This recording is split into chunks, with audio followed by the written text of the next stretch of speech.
صحیح بخاری حدیث نمبر 79۔ آپ صلی اللہ علیہ وآلہ وسلم نے فرمایا کہ اللہ تعالیٰ نے مجھے جس علم و ہدایت کے ساتھ بھیجا ہے اس کی مثال زبردست بارش کی سی ہے جو زمین پر خوب برسے۔ بعض زمین جو صاف ہوتی ہے وہ پانی کو پی لیتی ہے اور بہت سبزہ اور گھاس اگاتی ہے، اور بعض زمین جو سخت ہوتی ہے وہ پانی کو روک لیتی ہے۔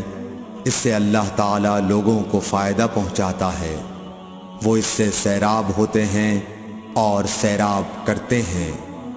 اور کچھ اور زمین کے بعض خطوں پر پانی پڑتا ہے جو بالکل چٹیل میدان ہوتے ہیں، نہ پانی روکتے ہیں اور نہ ہی سبزہ اگاتے ہیں۔ تو یہ اس شخص کی مثال ہے جو دین میں سمجھ پیدا کرے اور نفع دے۔